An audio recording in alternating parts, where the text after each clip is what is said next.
Hello and welcome to filler form. So कैसे सब लोग? आई होप सब ठीक होंगे, सब बढ़िया होंगे। So good afternoon everyone. So my name is Mudassir Amin. I am presenting here MCQ series regarding paper 1 UGC NET JRF. Yes. So आज का जो MCQ सीरीज रहेगा वो रहेगा यूनिट 10 हायर एजुकेशन पे। ओके सो देखते हैं हमारा टारगेट क्या रहता है। हमारा टारगेट रहता है top 20 MCQs daily on paper 1 teaching and research aptitude at 2 PM। हमारा मिशन क्या है? यूजीसी नेट जेआरएफ को क्रैक करना। ठीक है। यस। सो क्या क्या मिलता है आपको? फिलर फॉर्म से आपको फ्री क्लास मिलते हैं, free notes, live class, MCQs, PYQs, free books का एक्सेस मिलता है, मॉक टेस्ट क्विज़ेस मिलते हैं आपको, है ना। सो आप नोट्स को कैसे डाउनलोड करोगे? आप इस वेबसाइट पे जाओ और यहाँ से आप नोट्स को डाउनलोड कर सकते हैं www.ugc-net.com, है ना। सो गाइस ये कुछ फ्री क्लासेस है, इनका आप लाभ लीजिएगा। और ये फिलर फॉर्म की एप्लीकेशन होते हैं, फिलर फॉर्म के नाम से, उसको भी आप इंस्टॉल करो, वहां से आप मॉक टेस्ट क्विज़ेस दे सकते हैं। सो ये 2 PM का जो एमसीक्यू क्लास है regarding paper 1 teaching and research aptitude, आप इसको अटेंड कर लो डेली। कंसिस्टेंसी बना के रखो, इसके साथ आपके पूरे कंसेप्ट्स क्लियर हो जाएंगे regarding every unit. So I hope you will make consistency. So इसको आप मिस मत कीजिए। अगर आपने इसको मिस किया तो आपने बहुत कुछ खो दिया फिर, है ना। Yes. So guys are you ready? Then give your thumbs up so that we will begin our today's MCQ series. So अपने फ्रेंड्स के साथ शेयर करो और आप भी खुद लाइक करो, ठीक है। और जो नए हैं चैनल पे वो चैनल को सब्सक्राइब करो और बेल को प्रेस करके रखो ताकि नेक्स्ट टाइम आपको नोटिफिकेशन मिल जाएगी, है ना। Yes.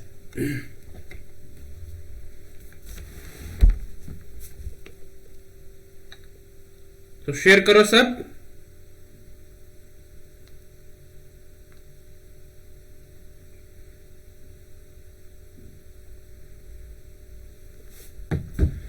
So are you ready? Let's begin. Then let's get started. Let's start our today's MCQ series. ये रहा आपके सीक्वेंस क्वेश्चन नंबर 1, इसको देखो और आंसर करो। इजी क्वेश्चन है। Education for all has been compulsory according to which amendment? यानी जो एजुकेशन सबों के लिए बनाई गई थी, एजुकेशन फॉर ऑल, ठीक है, तो वो कंपलसरी बनाई गई सबों के लिए, तो वो किस अमेंडमेंट के तहत बनाया गया है? तो आपको ये बताना है। वेरी गुड, सब आंसर करो।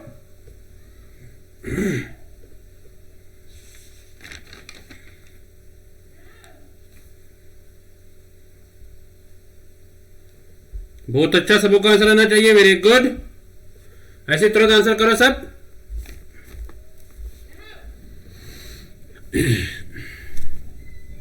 यानी एजुकेशन फॉर ऑल कंपलसरी बनाया गया है, ठीक है, तो किस अमेंडमेंट के तहत बनाया गया है? 92 amendment, 93rd amendment, 94th amendment, 82nd amendment.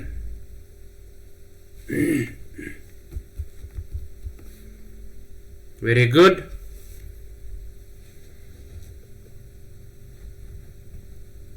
तो देखते हैं इसका आंसर क्या होगा। ये आपके स्क्रीन में इसका आंसर बी पार्ट क्या है? 93rd amendment. यानी जो एजुकेशन फॉर ऑल है ये 93rd अमेंडमेंट के तहत बनाया गया है कि यानी एजुकेशन फॉर ऑल, ठीक है, और कंपलसरी एजुकेशन सबके लिए कंपलसरी की गई है, ठीक है, ये आप ध्यान में रखना। ओके। सो कंपलसरी किन के लिए रखा गया है? In the age group of 6 to 14 years, ठीक है, इसको बोलते हैं। और it is also free education, यानी ये इट इज ऑल्सो फ्री, यानी फ्री एजुकेशन बनाई गई थी उस वक्त, ठीक है। हाँ। तो उस वक्त जब ये 93rd अमेंडमेंट बना तो उसमें ये जो कंपलसरी एजुकेशन था तो उसमें एक मतलब एक एजेंसी बनाई गई थी, ठीक है, जो था SSA सर्व शिक्षा अभियान बनाया गया था, उसको लॉन्च किया गया था, ठीक है, ये ध्यान में रखना। Okay. So I hope you got it. चलते क्वेश्चन नंबर 2 पे, इसको देखो और आंसर करो। Central government started a scheme for the improvement of science education in schools in which year? यानी सेंट्रल गवर्नमेंट ने स्टार्ट किया था साइंस एजुकेशन को इंप्रूव करने के लिए किस साल में? 1985, बी 1987, सी 1988, 1990। सारे एमसीक्यूज है, सो आप आंसर करो अच्छे से। अगर आपने पढ़ा होगा तो आप इसको अच्छे से कर लोगे, है ना। यस। तो वेरी गुड, सबको का आंसर आना चाहिए, बहुत अच्छा।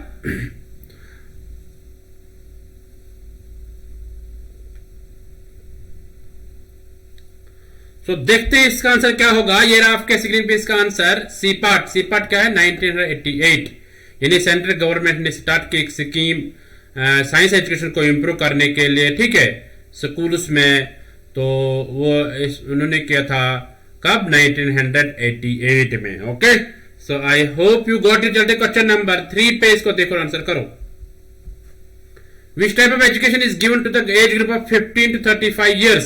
यानी जो एज ग्रुप है 50 to 35 years, इनको कौन सी एजुकेशन देनी चाहिए? A adolescent education, B child education, C FL and N, D adult education. C FL and N का मतलब है फाउंडेशनल लिटरेसी एंड न्यूमरेसी, ठीक है, foundational literacy and numeracy education, ठीक है, और एडल्ट एजुकेशन है डी पार्ट। सो आप इनमें से बताओ चारों में से कौन सा आंसर आएगा? Very good.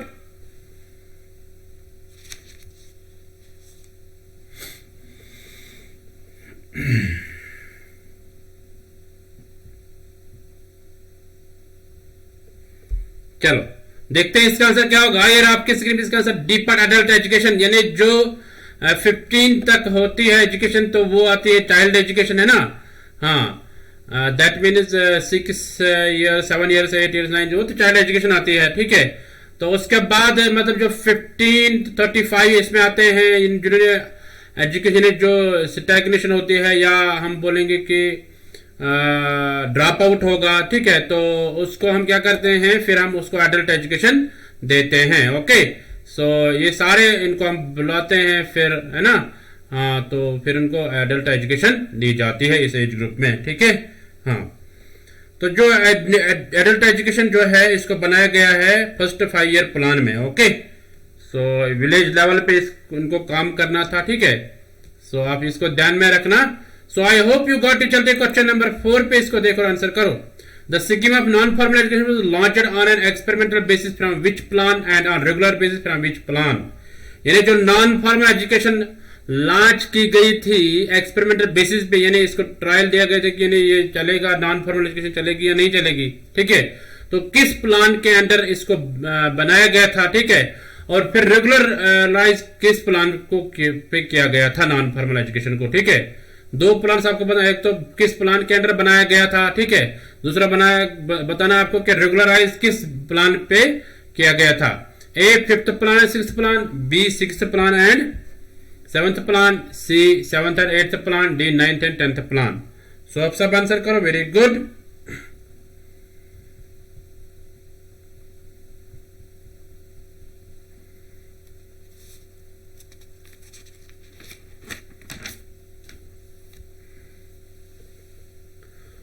बहुत अच्छा, ऐसे तुरंत आंसर करो सब।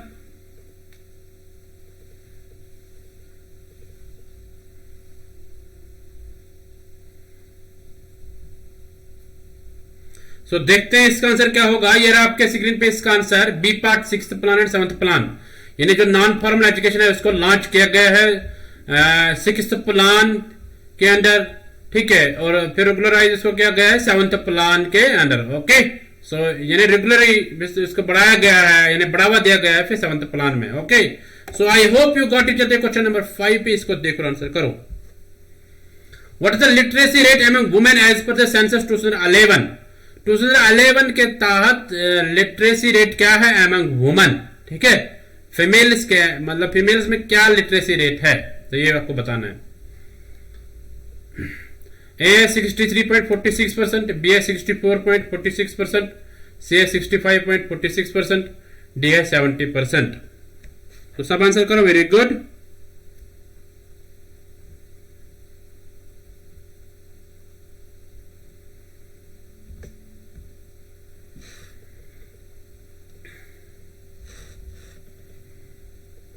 तुरंत आंसर आना चाहिए। बहुत अच्छा। सो देखते हैं इसका आंसर क्या होगा। ये रहा आपके स्क्रीन पे इसका आंसर, सी पार्ट 65.46%, यानी लिटरेसी रेट अमंग वुमेन जो है, जो सेंसस हुआ था 2011 में, उसके तहत जो रिजल्ट है, कंसिक्वेंसेस है, वो है कि 60.46% है लिटरेसी रेट अमंग फीमेल्स, या अमंग वुमेन हम कहेंगे। Okay, so I hope you got it. चलते क्वेश्चन नंबर 6 पे, इसको देखो और आंसर करो। Who had found Vallabi in the western side of India as glorious as Nalanda? यानी किसने वल्लभी को पाया है वेस्टर्न साइड जो इंडिया का है वहां पे, जैसे नालंदा था, है ना। नालंदा की तरफ एक और एजुकेशन सेंटर था वल्लभी, उसको किसने पाया, ठीक है। हाँ, ए हुइनजियांग, बी जिंग एंड जोंग, सी आई जुलिच, डी ह्यून जैंग एंड आइजिंग। सो इनमें से आपको बताना है कौन था वो बंदा, ठीक है।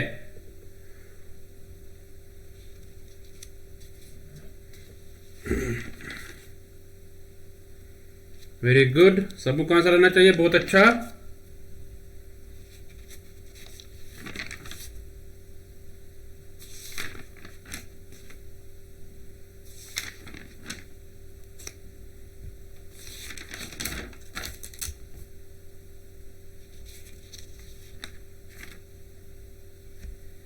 चलो देखते हैं इसका आंसर क्या होगा। ये रहा आपके स्क्रीन पे इसका आंसर डीपार। डीपार क्या है? हुइन जैंग एंड आइजिंग।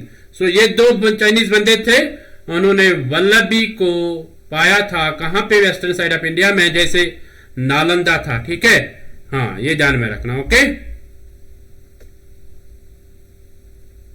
तो ये जो वल्लभी था ये एक एजुकेशन सेंटर था बुद्धिस्ट पीरियड का, ठीक है। तो इस वक्त कैपिटल सीट थी कौन सी? मैत्री का किंग्स।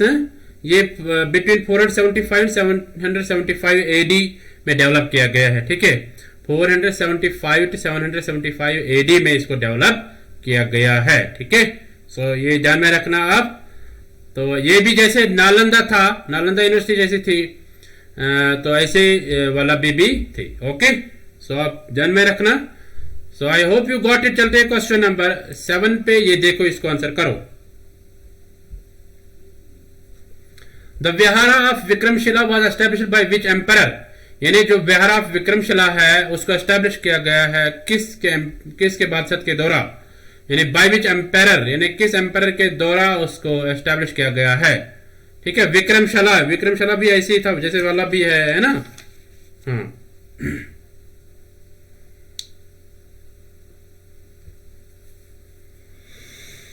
तो सब आंसर करो, वेरी गुड।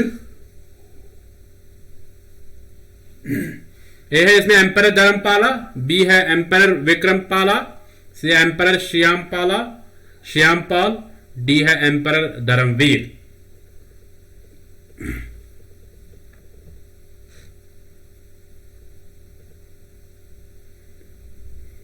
चलो देखते हैं इसका आंसर क्या होगा। ये रहा आपके स्क्रीन पे इसका आंसर ए पार्ट क्या? एम्परर धर्मपाला। यानी विहारा ऑफ विक्रमशिला जो है उसका एस्टेब्लिश किया गया है किसके एम्परर द्वारा? एम्परर धर्मपाला के द्वारा। सो गाइस, जिन्होंने अभी तक लाइक नहीं किया वो लाइक करो और अपने फ्रेंड्स के साथ शेयर करो वीडियो को, ठीक है। हाँ, सो सब और सब पार्टिसिपेट करो आंसर देने में, ठीक है। यस। तो चलते क्वेश्चन नंबर 8 पे। ये आपके स्क्रीन क्वेश्चन नंबर 8, इसको देखो और आंसर करो। Which education centre was formerly called Navadeep? Navadeep यानी नवदीप किसको कहा जाता था पहले, ठीक है। किस एजुकेशन सेंटर को कहा जाता था पहले? नवदीप। मिथिला, बी उदंतपुरी, सी नादिया, डी जगदल्ला, ठीक है। यस, सब आंसर करो, वेरी गुड।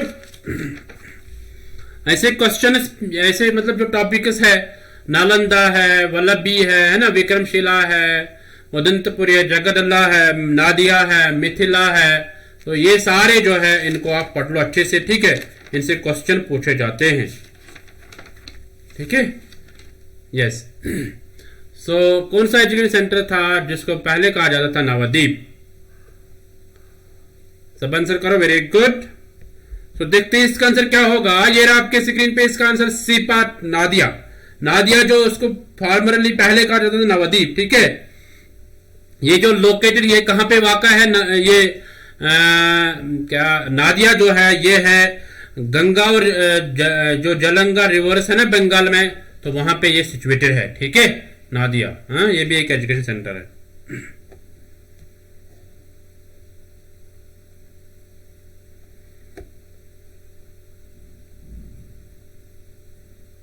चलो देखते हैं क्वेश्चन नंबर 9। ये रहा आपके क्वेश्चन नंबर 9, इसको पढ़ो और आंसर करो। In which year the cabinet approved implementation of the prime minister's research fellowship, ठीक है।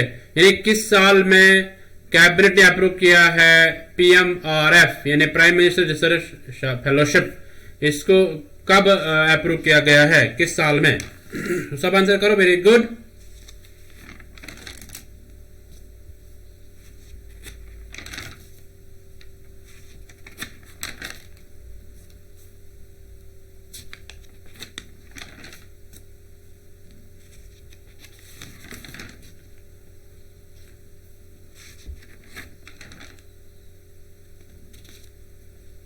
बहुत अच्छा, तुरंत आंसर आना चाहिए, very good.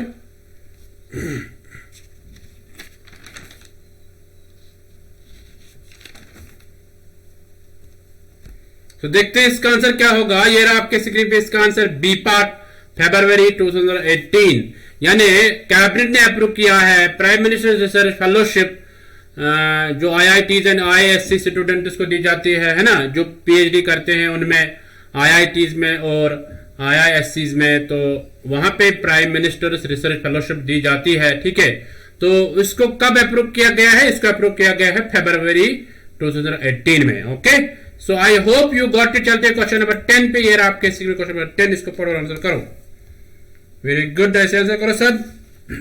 Which of the following is also known as back to basics. यानी बैक टू बेसिक्स किसको कहा जाता था? ठीक है, हाँ, यानी किसको कहा जाता है अभी भी back to basics? A conventional learning, B non conventional learning, C technical education, D distance education. तो सब आंसर करो, वेरी गुड।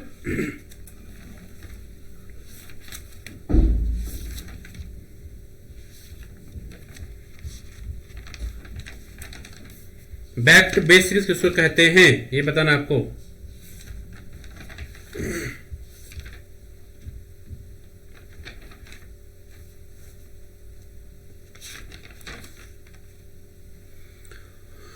चलो सब आंसर करो, वेरी गुड।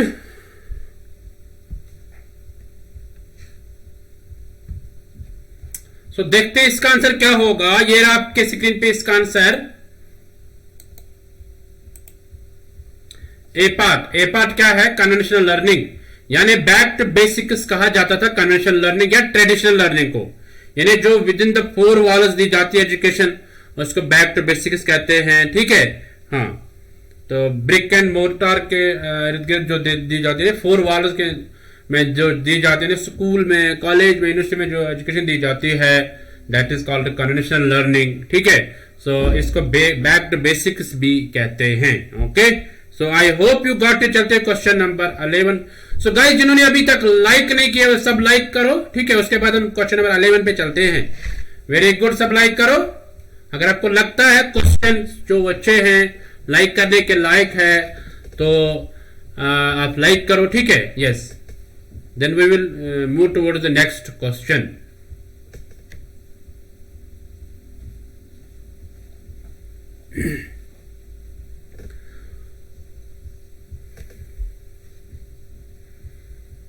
सो चलते हैं क्वेश्चन नंबर 11 पे। ये देखो क्वेश्चन नंबर 11, इसको पढ़ो और आंसर करो। Online learning is a, online learning क्या है?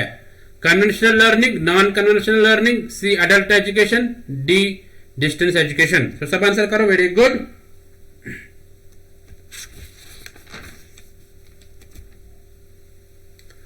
ऑनलाइन लर्निंग क्या है? Conventional learning, non conventional learning, adult education, distance education. ये बताना आपको। तो सब बताओ।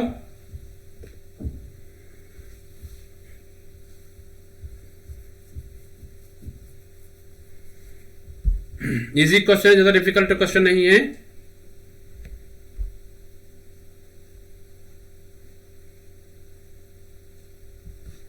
सो देखते हैं इसका आंसर क्या होगा। ये रहा आपके स्क्रीन पे इसका answer, B part. B part क्या है? Non conventional learning. ठीक है, नॉन कन्वेंशनल लर्निंग जो है मतलब ये आउटसाइड हम स्कूल में लेते हैं, जैसे ऑनलाइन लर्निंग हो गई है ना, ऐसे इंडिपेंडेंट लर्निंग भी होती है ना, जो घर में हम करते हैं, यानी इवनिंग कोर्सेज हम करते हैं। ठीक है, तो ये भी मतलब क्या कहते हैं इसको? नॉन कन्वेंशनल लर्निंग कहती है। ठीक है, हाँ,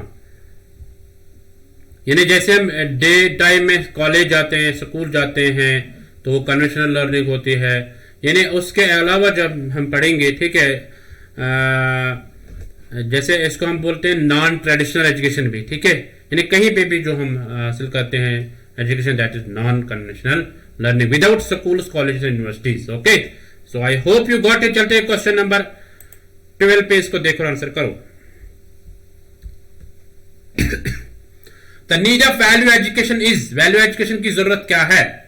ए cultural development, B moral attitude, C resolving conflict, D all of these. So आप सब आंसर करो, वेरी गुड।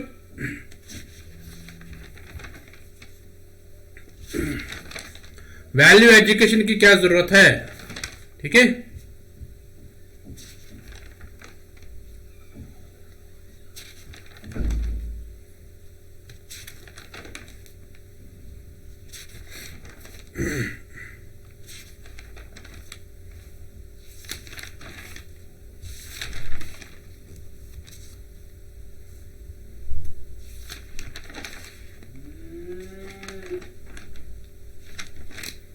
तो देखते हैं इसका आंसर क्या होगा। ये रहा आपके स्क्रीन पे इसका answer, D part all of these, ठीक है। All of these is the correct answer. So यानी वैल्यू एजुकेशन की जरूरत होती है, यानी कल्चर को डेवलप करना, ठीक है। मॉरल एटीट्यूड, अपने अपने मॉरल्स को डेवलप करना, रिजॉल्विंग कॉन्फ्लिक्ट जो होते हैं सोसाइटी में या होम्स में, ठीक है, वहां पे वैल्यू एजुकेशन की जरूरत होती है। सो दैट मीन्स कि सारे इसके आंसर है। Okay, so I hope you got it. चलते हैं क्वेश्चन नंबर 13 पे, इसको देखो और आंसर करो। Values which promote the critical thinking, pursuit and attainment of truth, यानी वो वैल्यूज जो जिससे हम प्रमोट करते हैं क्रिटिकल थिंकिंग को, ठीक है, ट्रुथ को, अपने आप में ट्रुथ हम मतलब डेवलप करते हैं, अपने सोल को हम प्योर रखते हैं, ठीक है। तो उसको क्या बोलते हैं, ठीक है। हाँ, कौन से वैल्यूज है वो? Aesthetic values, B character values, C intellectual values, D recreational values. सब आंसर करो, very good.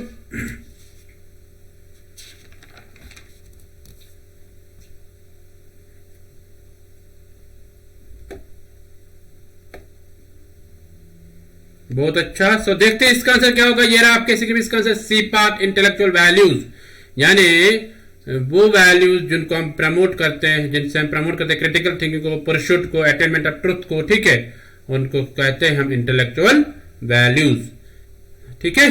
So aesthetic values जो है, इसमें हम अपीयरेंस को देखते हैं, ठीक है, कि यानी ब्यूटी देखते हैं। ओके, सो इस तरह कैरेक्टर वैल्यूज में कैरेक्टर हम देखते हैं किसी का। ओके, सो इसमें मतलब पर्सनल कैरेक्टर होता है, सोशल कैरेक्टर होता है, ठीक है। तो ये आते हैं कैरेक्टर वैल्यूज में। इस तरह रिक्रिएशनल वैल्यूज आते हैं, जैसे हम सपोर्ट्स के साथ करते हैं ना, सपोर्ट्स में हम क्या करते हैं, हम खेलते हैं, हमें फिजिकल फिटनेस आ जाती है ना, हमें स्पिरिचुअल रिफ्रेशमेंट आ जाती है, that those are recreational values. So intellectual values जो होते हैं, इंटेलेक्चुअल वैल्यूज में क्या होता है कि हम क्रिटिकल थिंकिंग को डेवलप करते हैं, ट्रुथ को डेवलप करते हैं, ठीक है। Yes, so I hope you got it. चलते क्वेश्चन नंबर 14 पे, इसको देखो और आंसर करो। Which type of values makes human life more ordered, safe and comfortable, यानी किस टाइप के वैल्यूज ह्यूमन लाइफ को ऑर्डर्ड बनाते हैं, सीक्वेंसर बनाते हैं, सेफ बनाते हैं और कंफर्टेबल बनाते हैं, ठीक है। A social values, B economic values, C recreational values, D cultural values. So सब आंसर करो, वेरी गुड।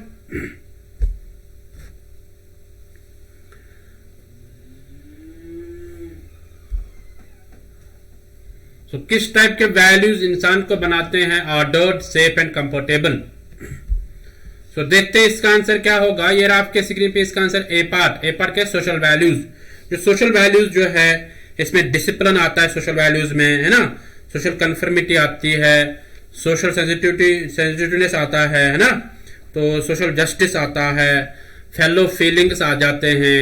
तो ये सारे क्या है, ये सोशल वैल्यूज है। इनसे क्या होता है कि हमारी जो लाइफ होती है वो सेफ लगती है ना, कंफर्टेबल और सेटिस्फाइड लगती है। Okay, so I hope you got it. चलते हैं क्वेश्चन नंबर 15 पे, इसको पढ़ो और आंसर करो।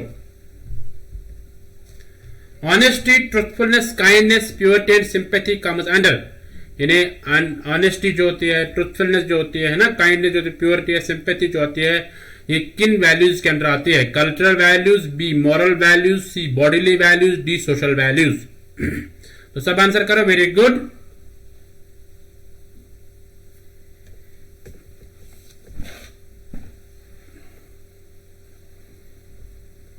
बहुत अच्छा, चलो सबको आंसर आना चाहिए, वेरी गुड। सो देखते हैं इसका आंसर क्या होगा। ये रहा आपके स्क्रीन में इसका answer, B part. B part क्या है? मॉरल वैल्यूज, यानी honesty, truthfulness, kindness, purity and sympathy, ये सारे जो आते हैं मॉरल वैल्यूज के अंडर आते हैं, ठीक है। यानी ये जो मॉरल वैल्यूज होते हैं, ये हमें हेल्प करते हैं अपना यानी कैरियर को डेवलप करने के लिए, कैरियर बनाने के लिए, ठीक है। नहीं सॉरी, कैरियर कैरेक्टर बनाने के लिए, कैरियर नहीं, कैरियर हम बोलेंगे मतलब वो अलग से बात है। तो मॉरल वैल्यू से हम क्या बनाते हैं, कैरेक्टर, ठीक है। अपने कैरेक्टर को हम डेवलप करते हैं, अपने कैरेक्टर को हम बिल्ड करते हैं through moral values. Okay, so I hope you got it. चलते क्वेश्चन नंबर 16 पे, ये पढ़ो और आंसर करो। The chief source of political power in India is, जो पॉलिटिकल पावर इंडिया में उसका चीफ सोर्स क्या होता है, यानी मेन सोर्स क्या होता है, कैसे पॉलिटिकल पावर बनता है इंडिया में। ए द पीपल, इन लोगों के जरिए, बी द कॉन्स्टिट्यूशन, कॉन्स्टिट्यूशन के जरिए, see the parliament, D the state legislatures. तो सब आंसर करो, वेरी गुड।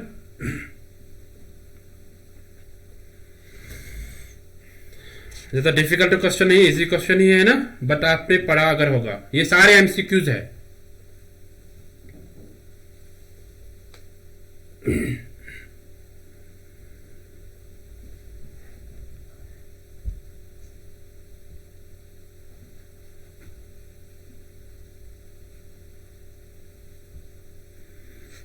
चलो देखते हैं इसका आंसर क्या होगा। ये रहा आपके स्क्रीन पे इसका आंसर।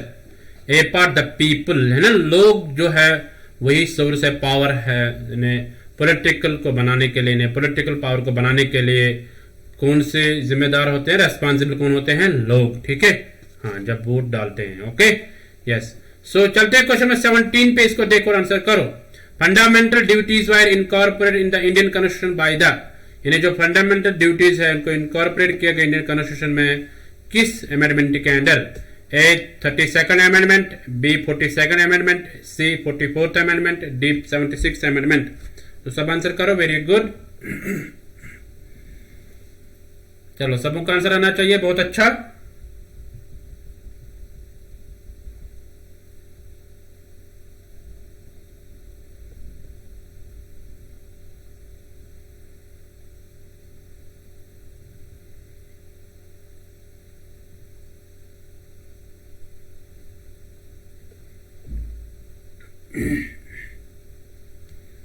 चलो सब आंसर करो, ज्यादा डिफिकल्ट क्वेश्चन नहीं है, ठीक है।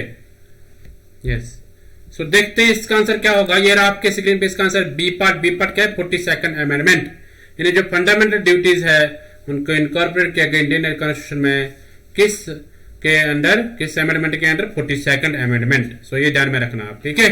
So I hope you got it. चलते हैं क्वेश्चन नंबर 18 पे, इसको देखो और आंसर करो। Fundamental rights can be suspended during, fundamental rights जो है उनको सस्पेंड किया जाता है कब। A president rule, president rule के अंडर। बी नेशनल इमरजेंसी, जब इमरजेंसी कोई होगी। C financial emergency. D can never be suspended, इनको सस्पेंड नहीं किया जाता है, ठीक है। सो आप सब आंसर करो, वेरी गुड, बहुत अच्छा। इन्हें कब इनको सस्पेंड किया जाता है, ठीक है, ये बताना आपको फंडामेंटल राइट्स को।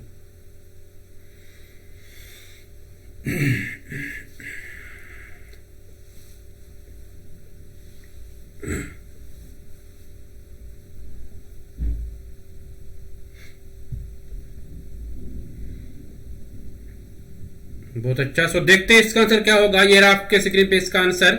बी पार्ट नेशनल इमरजेंसी, यानी जब नेशनल इमरजेंसी होगी तब फंडामेंटल राइट्स को सस्पेंड किया जाता है। Okay, so I hope you got it. चलते क्वेश्चन नंबर 19 पे, इसको देखो और आंसर करो। Which are the following writs may be issued to enforce a fundamental right, यानी कौन सा रिट जो इश्यू किया जाता है ताकि फंडामेंटल राइट्स को लागू किया जाए। हेबियस कॉर्पस, बी मंडेमस, सी प्रोहिबिशन, डी सर्टोरी, ठीक है। चलो सब आंसर करो, वेरी गुड।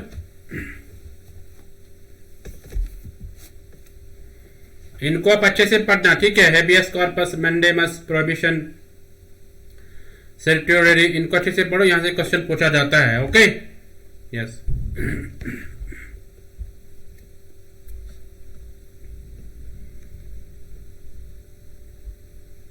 तो देखते हैं इसका आंसर क्या होगा। ये रहा आपके स्क्रीन पे इसका आंसर। ए पार्ट, ठीक है। ए पार्ट क्या है, हेबियस कॉर्पस, यानी हेबियस कॉर्पस जो है, हेबियस कॉर्पस को मतलब इसके अंडर यानी फंडामेंटल राइट्स को लागू किया जाता है। ओके, हाँ, सो आई होप यू गॉट। इस तरह मैंडेमस को पढ़ो, प्रोहिबिशन है ना, सेक्टोररी, तो इनको आप इन सारे रिट्स को आप पढ़ लो, अच्छे से इनको रट लो, तो इनसे क्वेश्चन पूछे जाते हैं। ओके, सो चलते हैं आज के लास्ट एमसीक्यू पे। तो आज के एमसीक्यू सीरीज का लास्ट क्वेश्चन है, इसको पढ़ो और आंसर करो।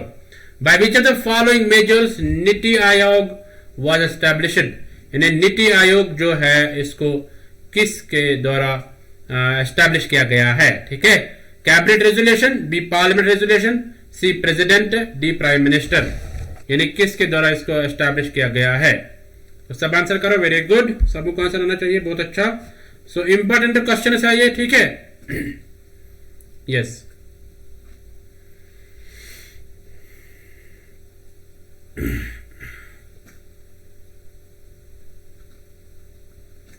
नीति आयोग को किसके द्वारा यानी एस्टैब्लिश किया गया है? ठीक है, हाँ। तो देखते हैं इसका आंसर क्या होगा। ये रहा आपके स्क्रीन पे इसका आंसर। ए पार्ट क्या? Cabinet resolution. थोड़ा सा देखते हैं इसके बारे में। जो national institute for transforming India NITI Aayog जो बनाया गया था, ठीक है, इसको कहा जाता है नीति आयोग।